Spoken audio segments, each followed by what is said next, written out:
La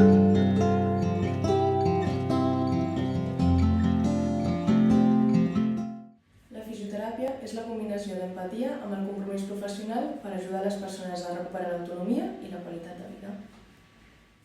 El tractament de fisioteràpia és essencial a les persones que han patit un ictus, sobretot de cara a recuperar l'equilibri, la coordinació, millorar la mobilitat, reforçar la musculatura i així recuperar la màxima funcionalitat.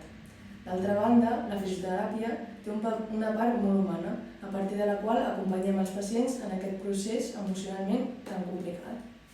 Abans de poder iniciar un tractament, el que realitzem és una avaluació inicial utilitzant diferents escales. Això ens permet fer-nos una idea de l'estat inicial del pacient per poder establir un pla de tractament individualitzat i integral. Des d'aquest punt es planifiquen uns objectius terapèutics amb un pla individualitzat que consta d'una sèrie de tècniques. I a mesura que el pacient va millorant, anem fent una reavaluació dels objectius de tractament per poder evolucionar-lo segons les necessitats que presenta la persona. A més, a banda del tractament, cal dir que cada procés rehabilitador és únic i cal informar tant el pacient com els seus familiars sobre les expectatives, per exemple, i oferim un assessorament instruint sobre les necessitats de la persona que ha patit l'ictus.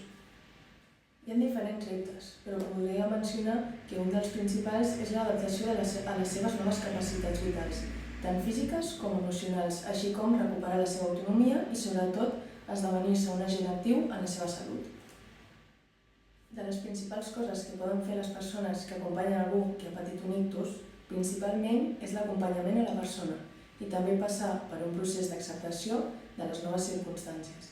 Vull dir, acceptar la nova realitat i adaptar-se a la persona que tenen al davant, ser conscient de tots els canvis que veuen i el que poden fer és acompanyar la persona en tot el procés i no exigir-la més, permetre que la persona es frustri sense que sigui un inconvenient, donar espai, temps i comprendre que les circumstàncies han canviat, exigir segons el que la persona pot fer i no el que creiem que han d'estar fent, ja que el procés rehabilitador és molt exigent, sobretot en fases inicials, tenint en compte tot el treball multidisciplinar que hi ha al darrere entre els metges, logopedes, terapeutes ocupacionals i nosaltres, els fisioterapeutes.